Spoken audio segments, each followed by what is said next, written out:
नाम है सृष्टि, आप देख रहे हैं एबीपी लाइव और आज है बजट का दिन। दिन बेहद खास है। निर्मला सीतारमण वित्त मंत्री है और वो आज अपना आखिरी पूर्ण बजट पेश कर चुकी हैं। आखिरी इसलिए क्योंकि 2024 में मोदी गवर्नमेंट का ये टेन्योर खत्म हो जाएगा, इसलिए ये बजट काफी खास भी है। बजट में जब भी कोई डेवलपमेंट होता है तो सबसे ज्यादा नजर ना एक ही चीज पर होती है और वो होता है टैक्स।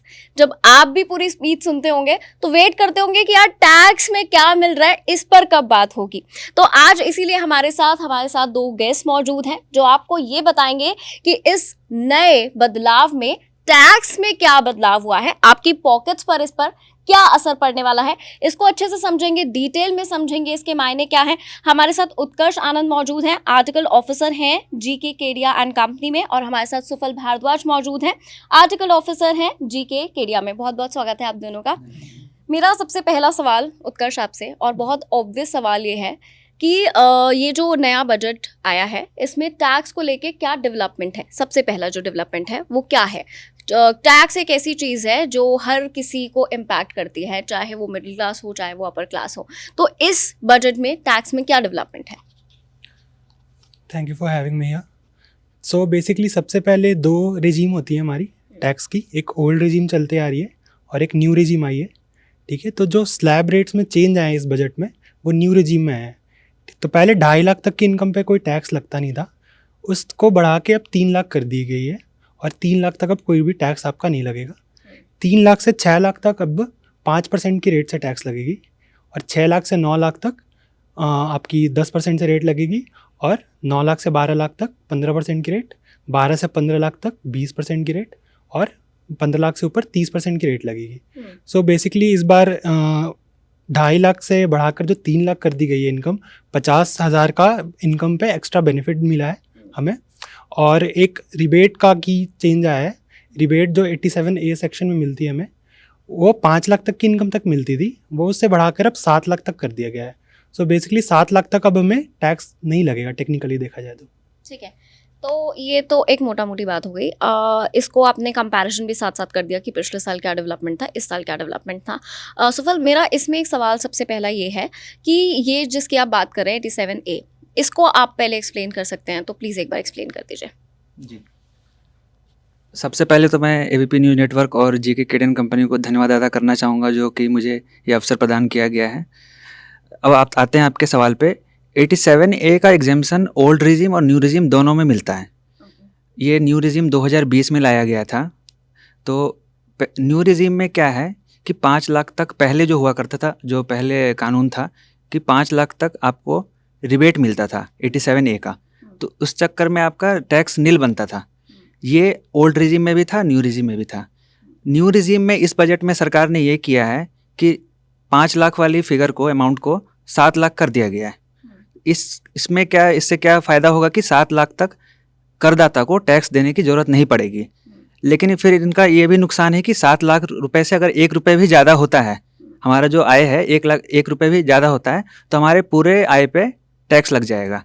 इसमें एक चीज़ जो किसी भी कॉमनर को समझनी होगी मेरे ख्याल से, वो एक चीज़ ये है कि जो रिबेट क्लेम करने का मतलब होता है, मतलब अगर वाकई 0% ही आपको पे करना है तो इतना सारा उसको सेगमेंट क्यों किया कि 5% पे 0% 3 लाख तक होगा, फिर 5% होगा, फिर 10% होगा, सीधा सीधा 7 लाख तक को जीरो क्यों नहीं कर दिया? इसका बेसिक मोटिव यही है कि सरकार चाहती है कि जिनकी कम इनकम है ना, उनको ये छूट देने का मतलब पर्पस है सरकार का। ठीक है, तो 7 लाख तक इन्होंने इसलिए करा है कि 7 लाख जैसे ही एक्सीड हो जाएगी आपकी, आप हायर टैक्स ब्रैकेट में आ जाओगे। सो इसके बिहाइंड यही ऑब्जेक्टिव है गवर्नमेंट का कि कम जिनकी इनकम है उनके लिए बस रिलीफ रहे, ज़्यादा जिनकी इनकम है उनके लिए रिलीफ ना रहे, क्योंकि हमारे कंट्री में प्रोग्रेसिव टैक्स सिस्टम है। ओके, तो सुफल, एक चीज़ जो मेरा सवाल है, इसको अपने यूज़र्स के लिए, अपने व्यूअर्स के लिए एक इजी वे में समझते हैं, एक एग्जांपल के तौर पे समझते हैं। तो पहले जो टैक्स पेयर्स थे 5 लाख तक का आप कह रहे हैं कि रिबेट था और अभी आपको 7 लाख का है। तो मान लीजिए कि अभी मेरी करंट सैलरी 66,80,000 है, ठीक है, तो मैं किस दायरे में आऊँगी और मुझे कितना पे करना पड़ेगा और मैं रिबेट कैसे क्लेम कर सकती हूँ? ये क्लेम कैसे कर सकते हैं आप? जी, इसमें ये है कि जो पहले इस बजट के आने से पहले जो प्रावधान था उसमें 5 लाख रुपए तक रिबेट की छूट मिलती थी। उसमें यह था कि 2.5 लाख तक जो हमारा बेसिक एग्जेम्पशन लिमिट है वो वहाँ पे टैक्स रेट 0 है, लेकिन 2.5 लाख से ऊपर आने के बाद वो 5 लाख तक 5% टैक्स रेट है, लेकिन सरकार ने उसे रिबेट के तौर पे छूट किया है। वो जो 2.5 लाख का डिफरेंस है वो 12,500 टैक्स बनता है, लेकिन सरकार ने उसे रिबेट दिया है। ये पुराने प्रावधान में था। अब नए प्रावधान में उसे 5 लाख से 7 लाख कर दिया गया है। तो उसमें जो डिफरेंशियल 2 लाख का और अमाउंट है, जैसे आपने बोला कि आपका इनकम 6,80,000 है, तो 6,80,000 तक आपको कर देने की ज़रूरत नहीं है। इसमें जो स्लैब रेट बना है अब 0 से 3 लाख नील टैक्स रेट है, 3 से 6 लाख 5% टैक्स बट मेरा रेट है। टैक्स तो कटेगा ना, उसके बाद मैं उसको क्लेम कर पाऊंगी, क्योंकि मैं तो अभी 6 लाख तक में टैक्स पेयर हुई। हम्म। अगर 6,80,000 मेरी सैलरी है तो मैं 10% के स्लैब में आई ना, जी जी तो मतलब मुझे पहले टैक्स पे करना पड़ेगा और टैक्स उसके पे बाद करना मैं पड़ेगा। उसको क्लेम कर सकती जी, हूँ। अगर आप एक सैलरीड एम्प्लॉय हैं तो आपका टीडीएस कटेगा, क्योंकि वो आपका बेसिक एग्जाम्पशन लिमिट से ज़्यादा है, 3 लाख से ज़्यादा है, तो आपकी सैलरी पे टीडीएस कटेगा, लेकिन रिटर्न भरते समय आप उसका रिफंड क्लेम कर सकते हैं। ओके। और मान लीजिए कि एक ये बहुत बड़ा कन्फ्यूजन होता है जब किसी का इंक्रीमेंट होता है। मान लीजिए आज मेरी सैलरी 6,80,000 है, अब ये तो मैं आ गई अपने ब्रैकेट के नीचे नीचे। अब अगर मेरी सैलरी इंक्रीमेंट के बाद 7,10,000 हो जाती है, जी तो मुझे पूरा का पूरा पे करना पड़ेगा? जी, ये बहुत अच्छा सवाल किया आपने।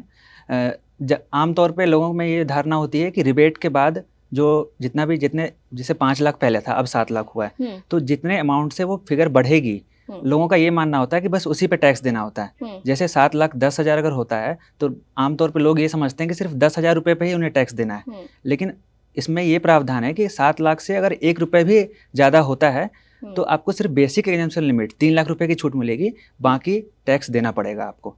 अच्छा, तो ये तो उत्कर्ष फिर ये तो हम ये एक चीज़ बोल सकते हैं कि 7 लाख तक वालों के लिए तो ये बेहतर है। बट लेकिन अगर कोई कंपनी किसी को हाइक दे रही है किसी भी मतलब ऑर्गेनाइजेशन ने, तो ये कहीं ना कहीं उस पर्सन के लिए इंडिविजुअली तो कोई फ़ायदे का सौदा नहीं हुआ, क्योंकि 6,80,000 बेटर था, आप ज़ीरो के रेंज में थे, और जैसे आप 7,10,000 पे हो तो आपको टैक्स भरना पड़ेगा उतना ही। देखिए ऐसा है कि टैक्स हमें भरना पड़े, इसके वजह से कोई ये तो नहीं चाहेगा ना कि मैं कमाऊँ ही ना। बिल्कुल नहीं चाहेगा। हाँ, तो कोई भी चाहेगा कि जितना अगर कमा रहा है उसमें से जो भी आपका फ़र्ज़ बनता है as a citizen of India tax भरना।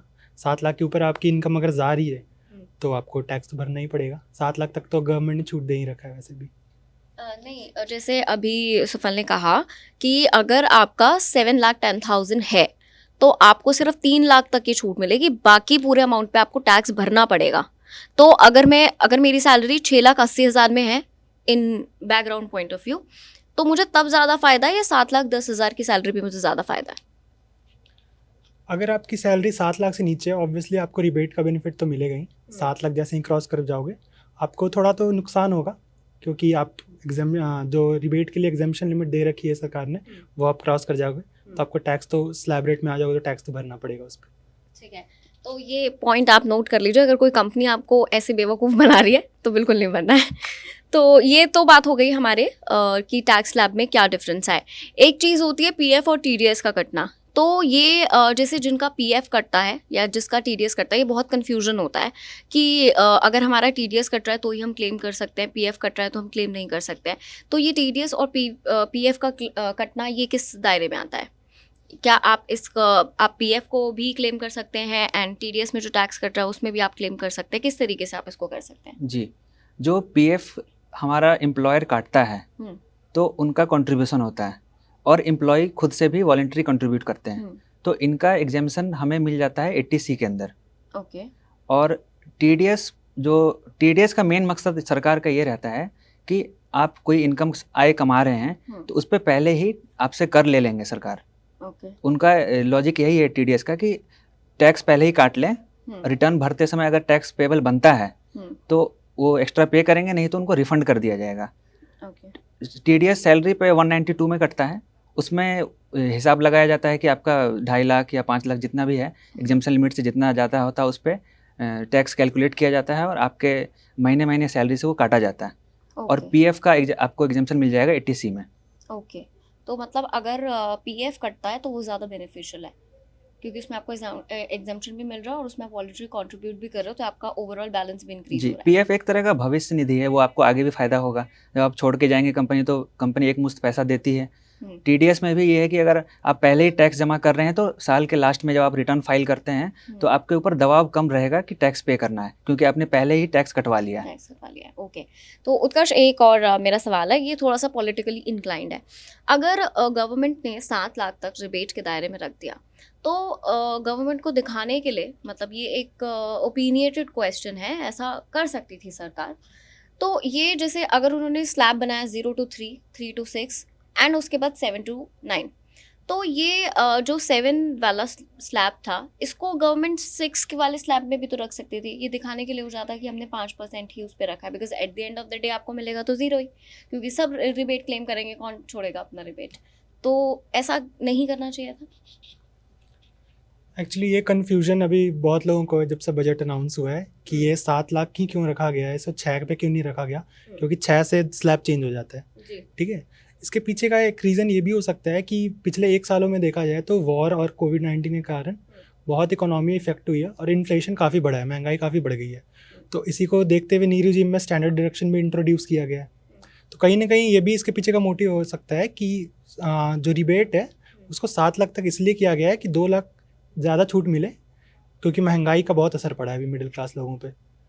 तो 6 लाख पे तो 1 ही लाख का बेनिफिट मिलेगा, उससे 2 लाख इसलिए किया गया है कि थोड़ा ज़्यादा बेनिफिट मिले, इन्फ्लेशन से थोड़ा कवरेज हो सके। ओके, मेरा सवाल इसमें ये था कि अगर गवर्नमेंट ने ये रखा तो उसको उन्होंने 5% स्लैब के बैरियर में क्यों नहीं रखा, उसको 10% स्लैब के बैरियर में क्यों रखा? 5% का देखिए स्लैब तो 6 पे ही ख़त्म हो जाता है। 5% के बैरियर में ही रखना होता तो वो 5.5 या 6 पे रखता तो ज़्यादा फ़र्क ही नहीं पड़ेगा ना। अभी भी 5 पे है, वैसे 550 पे हो जाता, 50,000 में क्या ही फ़र्क पड़ता है ना। रिबेट का बेनिफिट देना है, बहुत टाइम बाद रिबेट में चेंजेस भी आए हैं, देना है तो थोड़ा तो बढ़ा के देंगे ना, क्योंकि 50,000 में ही फ़र्क दे रहे हैं तो बहुत नेग्लिजिबल हो जाता वो फिर। ओके, तो सुफल अभी मैं कुछ आर्टिकल्स पढ़ रही थी तो उसमें कुछ ये क्लेम थे कि आपको अल्टीमेटली उतना ही टैक्स आपके पीएफ वगैरह में डिडक्ट हो जाएगा और at the end of the day आपको कोई एज सच खास फर्क पड़ेगा नहीं 5 और 7 लाख में, इस 2 लाख के गैप में। क्या ये क्लेम सही है या फिर वाकई इससे कुछ बेनिफिट है? सबसे पहले तो मैं ये बता देना चाहूँगा आपके दर्शकों को कि जो हमारा पुराना रिजीम था, ओल्ड रिजीम था, उसमें इस बजट में कुछ भी चेंजेस नहीं है, वो वैसे का वैसा ही है। नए रिजीम में सरकार ने बहुत सारे चेंजेस किए हैं। उसके पीछे एक ये धारणा है उनकी कि धीरे धीरे 2020 में जब नया रिजीम लाया गया था उसके बाद से करदाताओं का रुझान इसके प्रति नहीं था। बहुत सारे करदाता ओल्ड रिजीम में ही टैक्स भर रहे थे क्योंकि वहाँ पे उनका टैक्स कम बन रहा था। न्यू रिजीम में टैक्स ज़्यादा बन रहा था। न्यू रिजीम में टैक्स ज़्यादा बनने का यही कारण था कि उसमें हमें एग्जेम्पशन और डिडक्शन नहीं मिलता था। अगर आप LIC प्रीमियम दे रहे हैं या मेडिकल इंश्योरेंस का प्रीमियम दे रहे हैं तो उसकी छूट आपको नहीं मिलती थी आय निकालते वक्त। अब सरकार ये चाह रही है कि धीरे धीरे ओल्ड रिजीम को हटा दिया जाएगा, आने वाले 1-2 सालों में धीरे धीरे ले ऑफ कर दिया जाएगा इसे। इसीलिए इस बजट में ये बोला गया है कि हमारा नया टैक्स रिजीम जो है वो डिफ़ॉल्ट टैक्स रिजीम है। तो लोगों के मन में ये बोला जा रहा है कि आपका नया टैक्स रिजीम आप ऑप्ट कीजिए, भले ही आपको। डिफॉल्ट टैक्स रिजीम से क्या मतलब हुआ? डिफ़ॉल्ट टैक्स रिजीम ये हुआ कि अगर आप इनकम टैक्स पोर्टल पे जो उनका वेबसाइट है वहाँ से रिटर्न भरने जाएंगे तो 2 ऑप्शन में एक ऑप्शन पहले से ही चुना हुआ आएगा वहाँ पे। अच्छा। तो पहले क्या होता था कि आपको चुनना पड़ता था पिछले साल तक। अब से क्या होगा कि अगर आप वहाँ चेंज नहीं करेंगे तो वो नए टैक्स रिजीम में ऑटोमेटिकली कन्वर्ट हो जाएगा। मतलब वो पहले से वही स्वीकार किया जाएगा कि आपका नया टैक्स रिजीम में आप रिटर्न फाइल कर रहे हैं। पहले हमारे पास ऑप्शन होता था कि हमें किस में भरना जी, है, किस में ऑप्शन नहीं अभी भी है लेकिन अब वो पहले से फिल होके आएगा। चेंज करना पड़ेगा। हाँ, चेंज होके करना पड़ेगा। ओके, तो अगर अभी भी हमारे पास ऑप्शन है तो अगर हम पुराने रिजीम में वापस जाएं तो पुराने रिजीम में फिलहाल इस वक्त हमारे पास क्या ऑप्शन है कि कौन सा किस स्लैब में आता है? पुराने रिजीम में अभी भी 2.5 लाख, अगर आपकी उम्र 60 साल से कम है तो 2.5 लाख तक इन जो आय है वो छूट है। 60 साल या उससे ज़्यादा है तो वो 3 लाख हो जाता है और 80 साल या उससे ज़्यादा उम्र है तो 5 लाख हो जाता है। इसमें क्या है कि अगर आपके पास एग्जेम्पशंस अवेल करने का भी सुविधा है, जैसे आपने LIC प्रीमियम पे किया है सालाना या हाउसिंग लोन, होम लोन लिया है, उसका इंटरेस्ट पे कर रहे हैं, या आपने मेडिकल इंश्योरेंस खुद का लिया है या परिवार का लिया है या पेरेंट्स का लिया है, उसकी छूट मिल जाती है। तो अगर ये सब चीज़ का फ़ायदा आप उठाना चाहते हैं और आप चाहते हैं कि आपका टैक्स कम बने तो आपको पुराने रिजीम में ही रहना चाहिए। अच्छा, तो अगर हम सेकंड रिजीम को चूज़ करते हैं क्योंकि इसमें दायरा बड़ा है, इसमें जी। 7 लाख तक की इनकम वाले एग्जाम्पशन में अप्लाई कर सकते हैं। जी। तो इसमें क्या क्या क्राइटेरिया होता है एग्जाम्पशन के लिए? इसमें LIC आपके पॉलिसीज वगैरह काम नहीं करते हैं, मतलब उसको आप नहीं दिखा सकते हो रिबेट के लिए? इसमें क्या प्रावधान है, अगर आपका सालाना इनकम मान के चलिए 15 लाख रुपए है, तो 15 लाख आपका वो टोटल एब्सोल्यूट फिगर होगा। इसमें से आपको कुछ भी घटाने की अनुमति नहीं मिलेगी। जो अच्छा। हमारे ओल्ड रिजिम में एग्जेम्पशन और डिडक्शन मिलता था, न्यू रिजिम में उसे हटा दिया गया है। बहुत गिने चुने ही एग्जेम्पशन डिडक्शन है जो आप क्लेम कर सकते हैं, जो इम्पॉर्टेंट हैं, जैसे LIC प्रीमियम हो गया, या मेडिकल इंश्योरेंस हो गया, या आप बच्चों का ट्यूशन फीस दे रहे हैं, या म्यूचुअल फंड हो गया, यूलिप में पैसा लगा रहे हैं, प्रोविडेंट में फंड में पैसा लगा रहे हैं, तो इन सब की छूट आपको नए रिजिम में नहीं मिलेगी। ओके। तो ये तो एक तरीके से और क्रिटिकल हो गया, क्योंकि अगर 7 लाख तक आपने स्लैब बढ़ा दिया है तो 7 लाख वाला क्या दिखाएगा फिर, कि क्या बोल के रिबेट क्लेम करेगा? फिर ये फ्री कैसे हुआ, फिर ये 0% कैसे हुआ? ये उन लोगों को फ़ायदा होगा जिनकी इनकम 7 लाख रुपए या उससे कम है, क्योंकि पहले क्या था कि 5 लाख तक छूट था, अब वो बढ़ा के लिमिट 7 लाख कर दिया गया है। तो अगर आपका इनकम कम है, 7 लाख रुपए तक है, और आपके पास एग्जेम्पशंस नहीं है, आपने LIC में पैसा नहीं लगाया है, आपने मेडिकल इंश्योरेंस का प्रीमियम नहीं दिया है, आपने हाउसिंग लोन का इंटरेस्ट का पेमेंट नहीं किया है, तब आपके लिए न्यू रिजिम बेहतर होगा। लेकिन अगर आपने दूसरी तरफ इन्वेस्टमेंट किया हुआ है, या आपने डोनेशन दिया हुआ है किसी को, ठीक है, ये चीज़ तो समझ आ गई कि अगर आपने इस तरीके के इन्वेस्टमेंट्स किए हुए हैं तो उस तरीके के एग्जाम्पशंस के लिए आपको ओल्ड रेजिम चूज करनी पड़ेगी। जी। लेकिन मेरा सवाल ये है कि अगर मेरा 7 लाख तक का इनकम है, ठीक है, तो मैं, अगर मेरी 7 लाख इनकम है, फॉर एग्जांपल मेरी 7 लाख इनकम है, तो मैं आती हूँ 10% के दायरे में, यानी कि मुझे 10% का इनकम टैक्स पे करना है अगर मैं रिबेट उसमें नहीं क्लेम कर पाती हूँ तो अब 7 लाख में मैं रिबेट क्लेम करने के लिए क्या चीज़ प्रूव कर सकती हूँ? क्योंकि अगर यहाँ पे मैं LIC के लिए एप्लीकेबल नहीं हूँ, इंश्योरेंस के लिए एप्लीकेबल नहीं हूँ, तो 7 लाख में मैं दिखाऊंगी क्या खर्चा? 7 लाख अगर आप सैलरीड एम्प्लॉय हैं और आपका सालाना मासिक आमदनी, माफ़ कीजिएगा, वार्षिक आमदनी 7 लाख रुपए से कम है, 7 लाख है या 7 लाख रुपए से कम है, तो ऑटोमेटिकली आपको रिबेट मिल जाएगा। अच्छा। उसमें आपको कुछ डिडक्शन या एग्जम्पशन घटाने की ज़रूरत नहीं है। अगर लेकिन फिर दूसरी तरफ ये है कि 7 लाख 1 रुपये भी बढ़ता है, तो आपको फिर पूरे अमाउंट पे टैक्स देना पड़ेगा। ओके।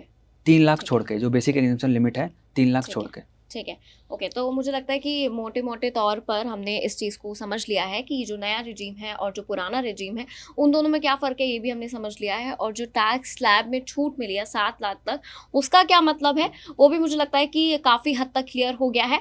आपको कितना क्लियर हुआ ये हमारे साथ कॉमेंट सेक्शन में ज़रूर शेयर कीजिए। वीडियो इन्फॉर्मेटिव लगा हो तो वीडियो को लाइक करें, शेयर करें, कॉमेंट करना ना भूलें, चैनल को सब्सक्राइब करें। देखते रहे ABP लाइव।